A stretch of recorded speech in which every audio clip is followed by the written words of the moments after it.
Good morning guys. मैं आपका छोटा भाई राहुल सिंह। आज मैं फिर मॉर्निंग में निकला हूँ घूमने और अभी मैं ईख के खेत के पास हूँ। मैं आगे चल के कुछ और आप लोगों को नया नया चीज़ दिखाऊंगा।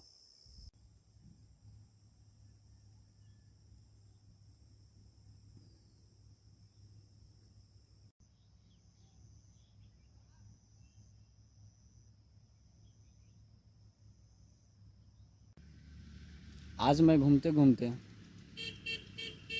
पपीता के खेतों में आया हूँ और ये आप देख रहे हैं छोटे छोटे पौधों पे कितने अच्छे अच्छे पपीता लगे हुए हैं और एक कितने सारे पपीता हैं।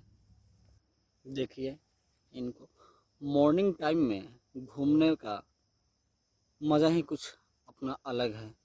और ये जहाँ तक मैं कैमरा जूम कर रहा हूँ, देखिए वहाँ तक पपीता की खेती है।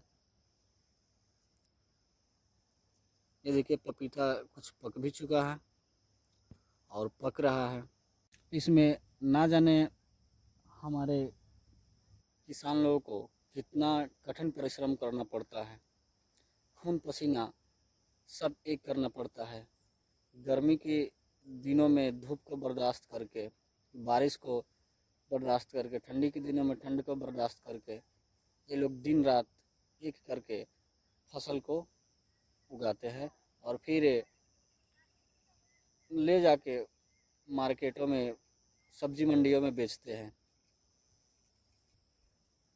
सब्जी मंडियों में बेचते हैं फिर बहुत ही आसानी तरीके से हम लोग को शहरों में मिल जाता है। ऐसे गांव में तो खरीदना नहीं पड़ता। ये देखिए हमारे चाचा को जो सुबह सुबह आके मूली उखाड़ के फिर धो के और मार्केट में पहुंचाएंगे।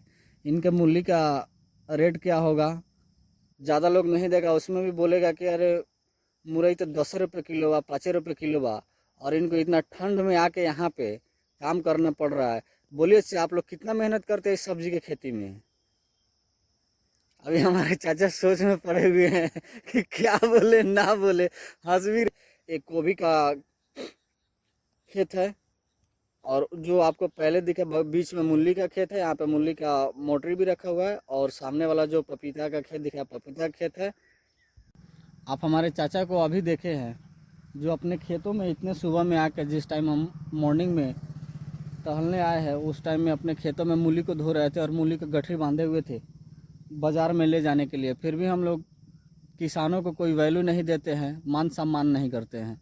प्लीज़ इसको ज़्यादा से ज़्यादा शेयर करें और किसान चाचाओं भाइयों को मान सम्मान करें। जय बिहार।